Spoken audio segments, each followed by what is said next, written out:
আগামীকাল আপনাদের ডিগ্রি তৃতীয় বর্ষের ইংলিশ সাবজেক্টের পরীক্ষা।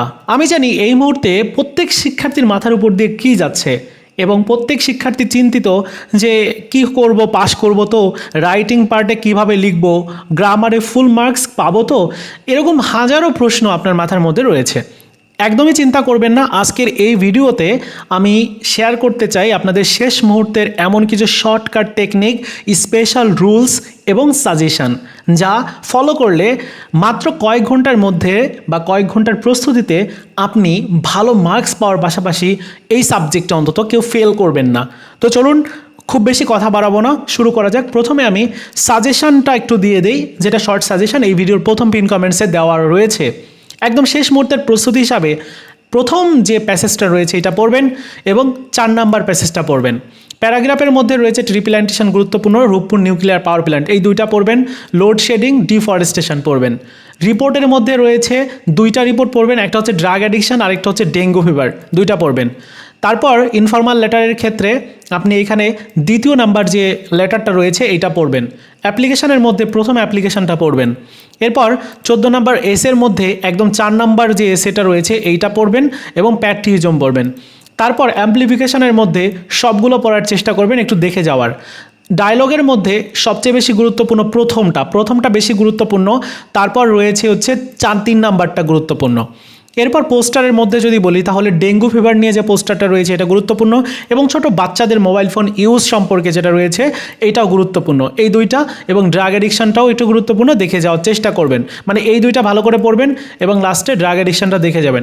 অ্যাডভার্টাইজমেন্টের ক্ষেত্রে প্রথম যেটা রয়েছে এটা গুরুত্বপূর্ণ এবং শেষেরটা একটু গুরুত্বপূর্ণ। সো এই হচ্ছে একদম শর্ট সাজেশন যেটা আমি সংক্ষেপে আপনাদেরকে দিলাম। এগুলো একটু লাস্ট সময়ে দেখে যাওয়ার চেষ্টা করবেন। এবার আমি বি পার্ট নিয়ে আলোচনা করছি। বি পার্ট নিয়ে একটা ভিডিও দেওয়া হয় নাই, আমি শেষ মুহূর্তের জন্য দিচ্ছি। প্রথমে আমি চেঞ্জিং ওয়ার্ড সম্পর্কে বলছি, যেটা একদম প্রথমেই থাকবে। চেঞ্জিং ওয়ার্ডের ক্ষেত্রে যেটা সবচেয়ে বেশি গুরুত্বপূর্ণ, 4টা টপিকস আসে। নাউন আসে, ভার্ব আসে, অ্যাডজেক্টিভ আসে এবং অ্যাডভার্ব আসে। তো এগুলোর পরিবর্তন করার নিয়ম কি? যেমন নাউনের ক্ষেত্রে এটি বাক্যের সাবজেক্টের শুরুতে অথবা সাবজেক্টের শেষে হিসাবে বসে। পজিটিভ কেস হচ্ছে মাই, আওয়ার, হিজ, হার, দেয়ার এবং প্রিপজিশনের পরে সাধারণত নাউন বসে। বুঝতে পেরেছেন? অর্থাৎ এই যে মাই, আওয়ার, হিজ, হার, দেয়ার এগুলোর পরে নাউন বসে এবং প্রিপজিশনের পরে সাধারণত নাউন বসে। ভার্বের ক্ষেত্রে এটি সাধারণত সাবজেক্টের ঠিক পরেই বসে। অনেক সময় অক্সিলারি ভার্ব থাকে, তবে ভার্ব সবসময় যেটা হয় সাবজেক্টের পরেই বসে।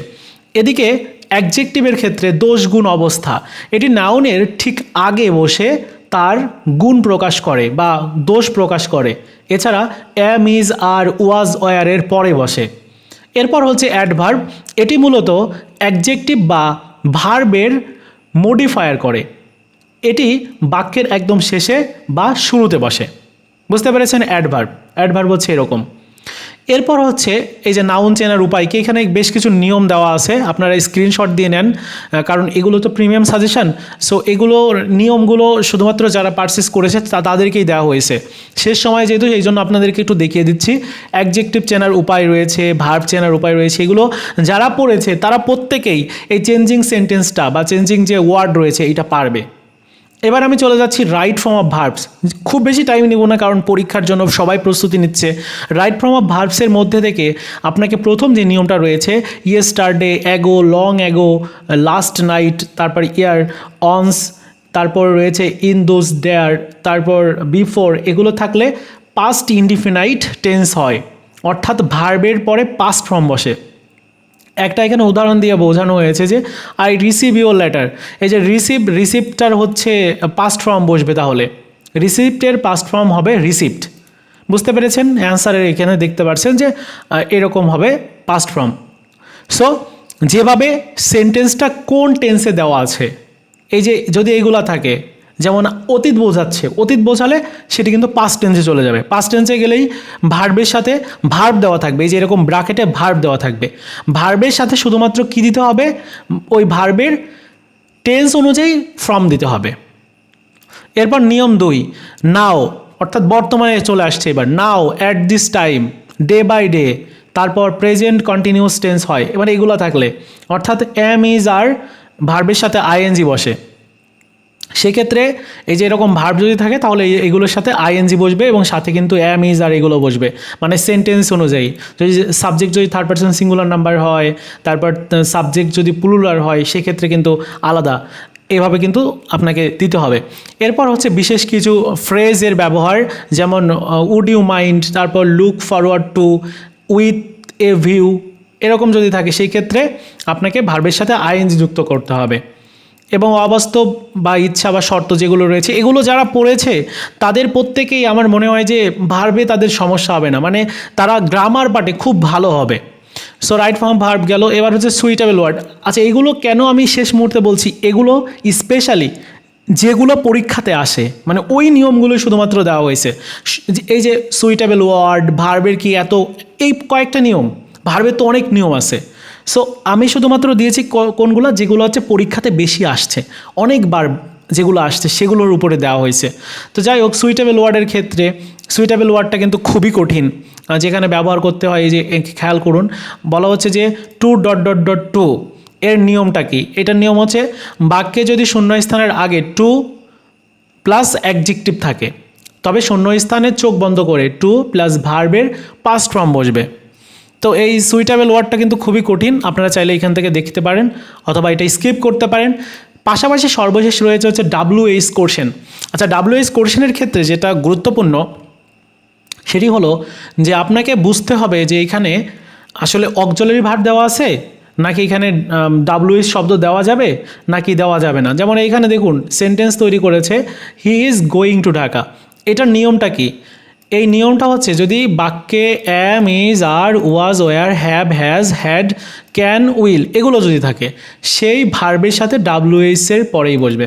মানে প্রথমে যদি এরকম থাকে যে হি ইজ গোয়িং টু ঢাকা, যদি এরকমটা থাকে তাহলে ইজ আছে, যার কারণে এখানে কিন্তু হয়ার বসবে। এই যে হয়ার ইজ, মানে যেহেতু ঢাকা স্থান বোঝাচ্ছে, যার জন্য হয়ার দেওয়া আছে, হয়ার ইজ হি গোয়িং।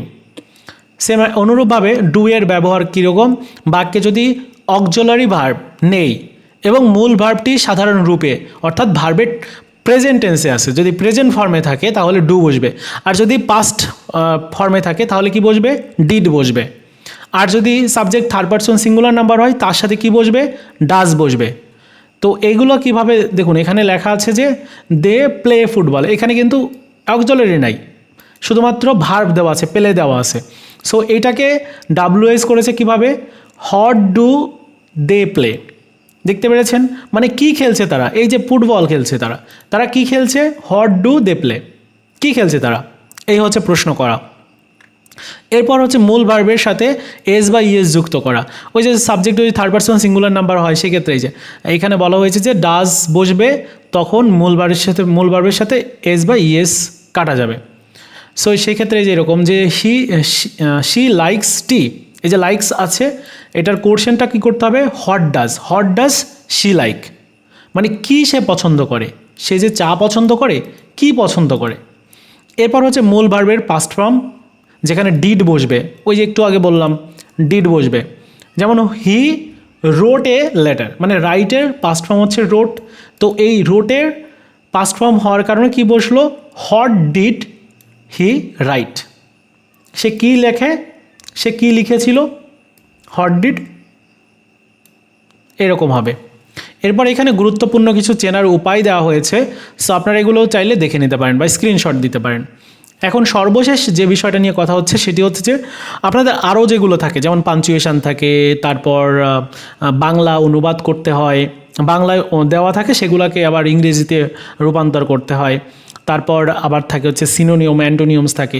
সো এগুলোর ক্ষেত্রেও কিন্তু একই, মানে আপনার যদি আপনি যদি বুঝতে পারেন যে সিনোনিয়াম যদি আসে বা আপনি লিখতে চান, তাহলে আপনার পাশের জন যিনি রয়েছেন বা আপনার পাশে স্টুডেন্ট যারা বা আপনার বন্ধুরা যারা, তাদের কাছে জিজ্ঞাসা করবেন যে এটার মানেটা কী।